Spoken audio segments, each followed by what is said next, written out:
Video اگر اچھی لگے تو ویڈیو کو لائک کیجیے اور چینل کو سبسکرائب کیجیے۔ السلام علیکم ورحمۃ اللہ وبرکاتہ۔ بسم اللہ الرحمن الرحیم۔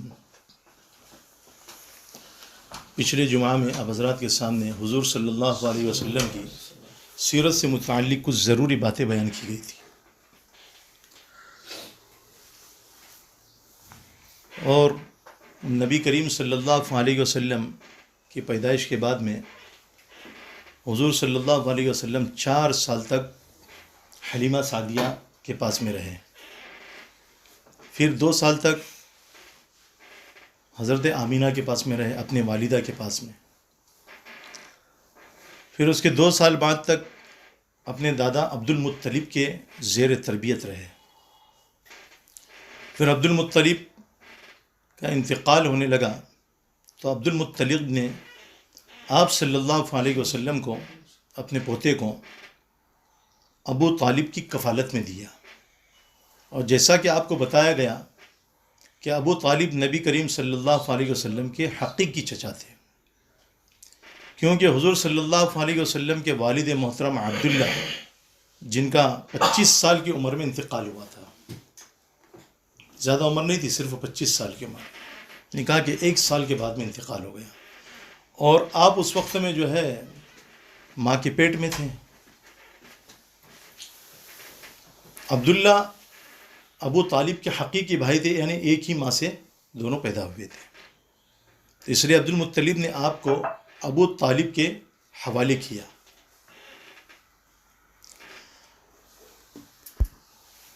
اب ابو طالب نبی کریم صلی اللہ علیہ وسلم سے بے حد محبت کرتے تھے، بہت زیادہ جو ہے نا محبت کیا کرتے تھے، جہاں بھی جانا ہو تو آپ کو ساتھ میں لے جایا کرتے تھے، رات میں سونے کے وقت میں اپنے ساتھ میں جو ہے نا سلاتے تھے، اپنے بازو میں سلاتے تھے، یعنی ہر طریقے سے آپ کا خیال رکھا کرتے تھے، ہر طریقے سے آپ کی دیکھ بھال، تربیت اور پرورش کرتے رہے۔ تو یہ ابو طالب نبی کریم صلی اللہ علیہ وسلم کی ہر موڑ پر، ہر آن پر آپ کی مدد بھی کرتے رہے اور آپ کا تعاون بھی کرتے رہے۔ اب نبی کریم صلی اللہ علیہ وسلم کی عمر مبارک غالباً 7 سال تھی۔ اب 7 سال کی عمر ہی کیا عمر ہوتی ہے، بہت کم عمر ہوتی ہے۔ 7 سال کی عمر جب نبی کریم صلی اللہ علیہ وسلم کی تھی تو اس وقت میں خانہ کعبہ کی تعمیر کا مسئلہ آیا۔ جب خانہ کعبہ کی تعمیر کا مسئلہ آیا تو نبی کریم صلی اللہ علیہ وسلم جو ہے یعنی پتھر اٹھا کر، ڈھو کر کے معماروں کو، مستریوں کو دیا کرتے تھے، اور 7 سال کی عمر میں نبی کریم صلی اللہ علیہ وسلم نے اس وقت میں خانہ کعبہ کی جو تعمیر تھی اس وقت میں لنگی باندھ رکھی تھی، اور لنگی گھٹنوں تک تھی، چھوٹی تھی۔ اب 7 سال کا بچہ کوئی بڑا بچہ تو نہیں ہوتا، چھوٹا ہی بچہ ہوتا ہے، اگر وہ ننگا بھی ہو جائے تو اس کو لوگ معیوب اور عیبدار نہیں سمجھتے، اور وہ لنگی نبی کریم صلی اللہ علیہ وسلم کو دقت دے رہی تھی، تکلیف دے رہی تھی، چلنے میں، اٹھنے میں، بیٹھنے میں۔ تو آپ کے چچا حضرت عباس رضی اللہ تعالیٰ عنہ، انہوں نے سوچا کہ بھئی یہ لنگی جو ہے نا دقت دے رہی ہے، پریشان کر رہی ہے، تو حضرت عباس رضی اللہ تعالیٰ عنہ نے لنگی کے سرے کو جو ہے نا ہلکا سا جھٹکا دیا تاکہ جو ہے لنگی الگ ہو جائے اور آپ جو ہے آرام سے کام کر سکیں۔ تو جیسے ہی ہلکا سا جھٹکا دیا تو وہ لنگی گر گئی، لنگی الگ ہو گئی، اور آپ جو ہے بالکل ننگے ہو گئے۔ تو حضور صلی اللہ علیہ وسلم اس کو برداشت نہیں کر سکے، بے ہوش ہو کر نیچے گر گئے۔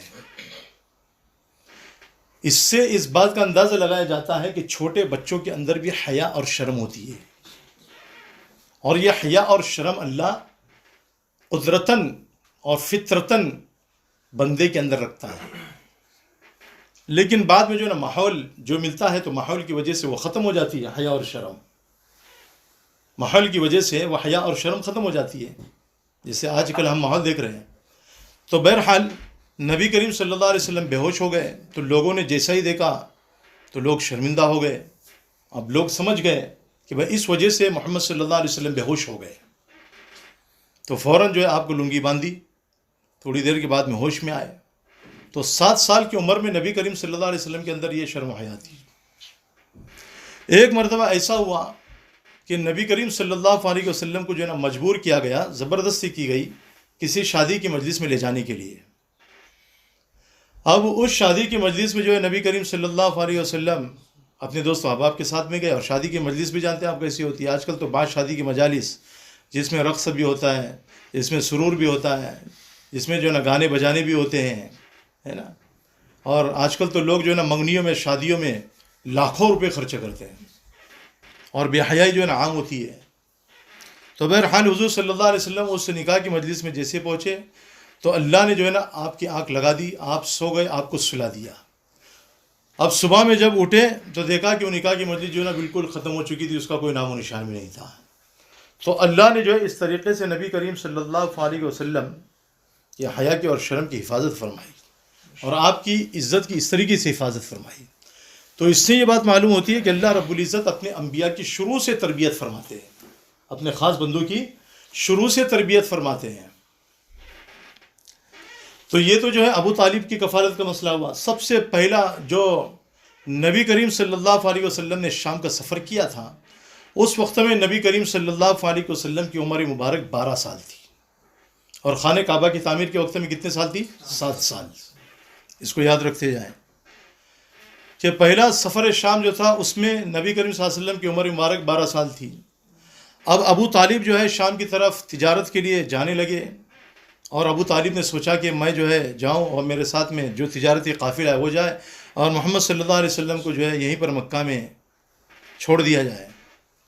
لیکن بہرحال جو محبت تھی یعنی بھتیجے کے اندر اور چچا کے اندر، اس محبت نے دونوں کو جدا ہونے نہیں دیا. تو ابو طالب نے نبی کریم صلی اللہ علیہ وسلم کو، محمد صلی اللہ علیہ وسلم کو اپنے ساتھ میں لے لیا. اور جب شام کی طرف وہ تجارتی قافلہ روانہ ہوا تو شام پہنچنے سے پہلے، ملک شام پہنچنے سے پہلے، سیریا جس کو کہا جاتا ہے آج کے وقت میں، مقام بصرہ میں وہ قافلہ پہنچا. اب مقام بصرہ میں وہ قافلہ پہنچا تو ایک گرجا کے قریب، ایک چرچ کے قریب اس تجارتی قافلے کا ٹھہرنا ہوا، قیام ہوا. تو اس گرجا میں، چرچ میں ایک پادری عیسائی تھا جس کا نام بحیرہ تھا. اس بحیرہ نے دور سے نبی کریم صلی اللہ علیہ وسلم کو جب دیکھا تو اس نے پہچان لیا، اور اس نے ابو طالب سے آ کر کے کہا کہ دیکھو یہ آپ کا بھتیجا جو ہے نا نبی مبعوث ہونے والا ہے، اس کو اللہ نبوت عطا فرمانے والا ہے، اس کو اللہ رب العزت جو ہے نا وحی سے سرفراز فرمانے والا ہے، اس کو مقام نبوت پر اللہ رب العزت بٹھائے گا. کس نے؟ اس عیسائی پادری نے یہ الفاظ کہے. تو ابو طالب نے کہا کہ یہ کیسے؟ کہا کہ پچھلی کتابوں میں اللہ نے جو صفات اور خوبیاں محمد صلی اللہ علیہ وسلم کے بارے میں لکھی ہے، احمد کے بارے میں لکھی ہے، اور ساری صفات اور خوبیاں اس بچے کے اندر پائی جاتی ہے. اس لیے میں یہ چاہتا ہوں کہ تم اس بچے کو شام کی طرف نہ لے جاؤ، کیونکہ وہاں پر تو یہودیوں کی آبادی زیادہ تھی. کہیں ایسا نہ ہو کہ اس بچے کو یہودی غضن پہنچائے، تکلیف پہنچائے. مجھ کو ڈر ہے اس بات کا. تو تاریخ میں یہ بات آتی ہے کہ ابو طالب نے وہیں پر اپنا مال تجارت جلدی جلدی فروخت کر دیا، بیچ دیا. جو مال تجارت لے کر گئے تھے اس کو وہیں پر بیچ دیا، فروخت کر دیا، اور وہیں سے جو ہے نا واپس مکہ کی طرف لوٹے.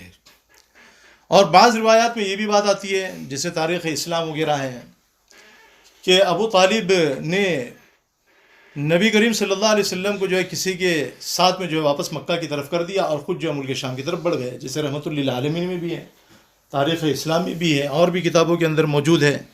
ابن کثیر کی جو تاریخ ہے اس میں بھی ہے، تاریخ ابن کثیر، البدایہ والنہایہ جس کو کہا جاتا ہے. تو نبی کریم صلی اللہ علیہ وسلم جو ہے نا واپس ہو گئے. تو یہ شام کا جو ہے نا پہلا سفر تھا نبی کریم صلی اللہ علیہ وسلم کا. اب نبی کریم صلی اللہ علیہ وسلم نے جس جنگ میں سب سے پہلے شرکت لی ہے اس جنگ کا نام ہے حرب فجار. یعنی سب سے پہلی وہ جنگ جس میں نبی کریم صلی اللہ علیہ وسلم نے شرکت لی، حصہ لیا.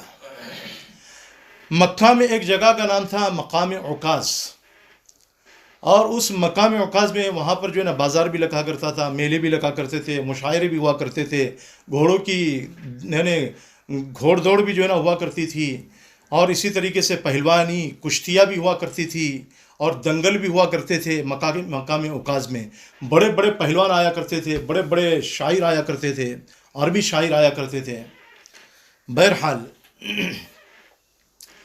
اب اس مقام اوقاز میں قبیلہ حوازن اور قبیلہ قریش، دونوں بڑے بڑے قبیلے جو ہے نا جمع تھے، جس کو قوم حوازن اور قوم قریش کہا جاتا ہے۔ اور ان دونوں کی ماتحتی میں چھوٹے چھوٹے قبیلے تھے، جیسا کہ ہم پڑھتے ہیں نا بھائی یہ قبیلہ یہ قبیلہ یہ قبیلہ فلاں قبیلہ، قبیلہ بنو اسد، قبیلہ یہ اسد، قبیلہ وہ، تو یہ سب چھوٹے چھوٹے قبیلے تھے۔ اور قبیلہ حوازن جو ہے نا بڑا قبیلہ جس کے ماتحتی میں چھوٹے چھوٹے قبیلے تھے، قبیلہ قریش جو ہے نا بڑا قبیلہ جس کے ماتحتی میں چھوٹے چھوٹے قبیلے تھے۔ اب ان دونوں قبیلوں میں جو ہے نا کسی چھوٹی سی بات پر آپس میں یعنی چھیڑ چھاڑ ہو گئی، اور بات یہاں تک پہنچی کہ آپس میں جو ہے نا جنگ و جدال شروع ہو جاتا، اور جو ہے قتل و قتال شروع ہو جاتا، لڑائی جنگ شروع ہو جاتی۔ لیکن ہر قبیلے میں، ہر قوم میں، ہر خاندان میں سمجھدار لوگ بھی ہوتے ہیں، تو ان میں کے جو سمجھدار لوگ تھے انہوں نے آپس میں سمجھا بجھا کر تمام باتوں کو ختم کر دیا۔ لڑائی کی جو نوبت قریب تھی، لڑائی جو پیش آنے والی تھی وہ بھی ختم ہو گئی، سارا اختلاف ختم ہو گیا۔ لیکن ہر قوم میں، ہر قبیلے میں کچھ افراد ایسے بھی ہوتے ہیں جو شریر قسم کے ہوتے ہیں، جو فسادی قسم کے لوگ ہوتے ہیں۔ جیسے ہم قرآن کریم جو ہے نا پڑھتے جائیں گے نا تو اس میں ہم کو معلوم ہوگا آہستہ آہستہ۔ تو ان فسادی لوگوں نے جو ہے نا واپس اس جنگ کو جو ہے نا بھڑکایا، قبیلے والوں کو بھڑکایا۔ اب قبیلہ حوازن کے ماتحتی میں جو قبائل تھے وہ تمام قبائل ان کی طرف سے جمع ہونے شروع ہو گئے۔ قبیلہ قریش میں جو ان کے ماتحتی میں جو چھوٹے چھوٹے قبیلے تھے وہ بھی ان کی طرف سے جمع ہونے شروع ہو گئے۔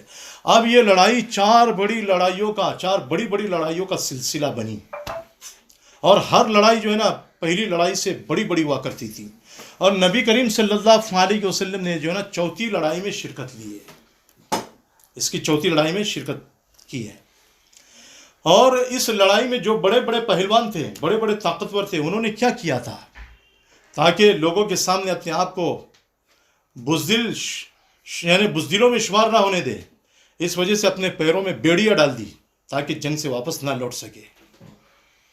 تو نبی کریم صلی اللہ علیہ وسلم کے چچا حضرت زبیر بن عبد المطلب، یہ بنو ہاشم کے سردار تھے اس جنگ میں، اور تمام قبیلہ قریش کا سردار جو تھا وہ حرب بن امیہ تھا۔ اور نبی کریم صلی اللہ علیہ وسلم کی خدمت اس چوتھی لڑائی میں یہ تھی کہ آپ جو ہے نا اپنے چچاؤں کو تیر اٹھا کر دیا کرتے تھے، اور حرب کا سامان دیا کرتے تھے، جنگ کا سامان اٹھا کر دیا کرتے تھے، لیکن لڑائی کرنے کا موقع، جنگ کرنے کا موقع جو ہے نا کسی کو جو ہے نا پیش نہیں آیا۔ لڑائی کرنے کا موقع کسی کو یعنی حضور صلی اللہ علیہ وسلم کو جو ہے نا پیش نہیں آیا۔ تو بہرحال یہ نبی کریم صلی اللہ علیہ وسلم نے جو ہے نا حصہ لیا، اور جب اس لڑائی میں نبی کریم صلی اللہ علیہ وسلم نے حصہ لیا تھا اس وقت میں جو ہے نبی کریم صلی اللہ علیہ وسلم کی عمر مبارک 15 سال تھی۔ کتنے سال تھی؟ جیسا کہ ابن خلدون نے اپنی تاریخ میں اس بات کو لکھا ہے کہ نبی کریم صلی اللہ علیہ وسلم کی عمر کتنی تھی؟ اب اس کے بعد میں جو ہے نبی کریم صلی اللہ علیہ وسلم تجارت میں لگ گئے۔ ابو طالب نے اس صلی اللہ علیہ وسلم کے لیے تجارت کو اچھا سمجھا، اور ابو طالب نے جو ہے اس کو پسند بھی کیا نبی کریم صلی اللہ علیہ وسلم کے لیے۔ آپ جو ہے تجارت میں جانے لگے، لوگوں کے ساتھ میں معاملات ہونے لگے، لوگوں کے ساتھ میں تعلقات ہونے لگے، لوگوں نے جو ہے آپ کی امانت کو، دیانت کو، آپ کی شرافت کو، آپ کی نجابت کو، آپ کی پاک بازی کو، اور آپ کی خوش اتوار کو، اور آپ کے معاملات کے صاف ہونے کو دیکھا، تو سب کے دل میں جو ہے نا نبی کریم صلی اللہ علیہ وسلم کی عزت جاگزی ہو گئی، اور آپ کی عزت جو ہے نا سب کے دلوں میں جو ہے نا بالکل پیوست ہو چکی تھی، اور سب لوگ آپ کو امین اور صادق کہا کرتے تھے۔ جب یہ شہرت حضرت خدیجہ رضی اللہ تعالی عنہ کے پاس میں پہنچی تو حضرت خدیجہ رضی اللہ تعالی عنہ نے آپ کو پیشکش کی۔ کس چیز کی پیشکش کی؟ تجارت کرنے کی۔ اب اس سے جو ہے نا یہ بات معلوم ہوتی ہے کہ تجارت کرنا ہمارے نبی کا طریقہ ہے، سنت ہے کہ تجارت کرنی چاہیے، ہے نا۔ تجارت میں اللہ نے فائدہ دیا ہے، لیکن تاجر بنے تو اچھے تاجر بنے، سچے تاجر بنے۔ حدیث میں کہ الصادق الامین مع النبیین، التاجر الصدوق الامین مع النبیین والصدیقین والشہداء والصالحین، کہ جو سچا امانت دار تاجر ہوتا ہے کل قیامت کے دن وہ نبیوں کے ساتھ ہوگا، صدیقین کے ساتھ میں ہوگا، شہداء کے ساتھ میں ہوگا، نیک لوگوں کے ساتھ میں۔ تو سچا تاجر بنے، جھوٹ بول کر کے اپنی اشیاء کو فروخت نہ کرے، جھوٹ بول کر کے جو ہے نا اپنے سامان تجارت کو نہ بیچے، اس میں اللہ کی طرف سے برکت نہیں ہوتی. برکت آ بھی گئی تو زندگی میں سکون نہیں ہوگا. ایسا لگے گا کہ بھائی برکت آ گئی، وہ کوئی حقیقی برکت نہیں ہوگی، بلکہ پوری زندگی تباہ اور برباد ہو جائے گی. باپ بیٹے میں لڑائی جنگ، شوہر بیوی میں جو ہے نا لڑائی جنگ، یعنی ماں باپ میں جو ہے نا آپس میں لڑائی جنگ، یعنی پوری زندگی آدمی کا سکون ختم ہو جائے گا، گھروں کا سکون ختم ہو جائے گا. اور اسی لیے اللہ کے رسول صلی اللہ علیہ وسلم نے فرمایا کہ تاجر لوگ فاسق ہوا کرتے ہیں. کیا فرمایا؟ تاجر لوگ فاسق ہوا کرتے ہیں. یعنی اکثر و بیشتر جو تاجر ہوتے ہیں جھوٹ بول کر کے اپنے مال کو بیچتے ہیں. جیسے بولتے ہیں نا کہ بھائی مجھ کو جو ہے نا اس میں فائدہ ہی نہیں ہو رہا ہے، حالانکہ فائدہ ہوتا ہے. جیسے مرغی کی دکان پر آپ جاؤ، ہے نا، تو فائدہ ہوتا ہے، جھوٹ بول کر کے بیچتے ہیں. تو جھوٹ مت بولو، ایسا بولو کہ بھائی آپ کا کام بھی ہو جائے اور جھوٹ بھی نہ ہو. تو نبی کریم صلی اللہ علیہ وسلم کی سیرت کہ آپ نے تجارت کی، حضرت خدیجہ نے پیشکش کی، حضرت خدیجہ کی پیشکش کو ابو طالب نے قبول کیا، حضور کو اجازت دی، اور ابو طالب نے اس کو پسند کر کے حضور صلی اللہ علیہ وسلم کو جو ہے کرنے کے لیے کہہ دیا. تو حضور صلی اللہ علیہ وسلم نے جو ہے حضرت خدیجہ رضی اللہ تعالی عنہ کا مال لے کر کے بحرین کی طرف، یمن کی طرف سفر کیا، اور آپ کا قافلہ جو ہے یمن کی طرف گیا. حضرت خدیجہ کا مال شام کے علاقے میں بھی جایا کرتا تھا، یمن بھی جایا کرتا تھا، بحرین بھی جایا کرتا تھا، عراق وغیرہ میں بھی جایا کرتا تھا. تو بہرحال یہ کچھ ضروری باتیں تھیں جو سیرت سے متعلق تھی، تاریخ سے متعلق تھی، جو آپ کے سامنے بیان کی گئی ہے. اب آگے انشاءاللہ حضرت خدیجہ رضی اللہ تعالیٰ عنہ سے جو نکاح ہوا تھا اس کے متعلق آپ کے سامنے بیان کیا جائے گا، اور پھر نبی کریم صلی اللہ علیہ وسلم کی اس وقت عمر مبارک کیا تھی، اور حضرت خدیجہ رضی اللہ تعالیٰ عنہ کی عمر مبارک اس وقت میں کیا تھی. نکاح کا پیغام آپ نے دیا تھا یا حضرت خدیجہ نے دیا تھا، اس کو انشاءاللہ آئندہ جمعہ میں بیان کیا جائے گا. اللہ عمل کی توفیق نصیب فرمائے.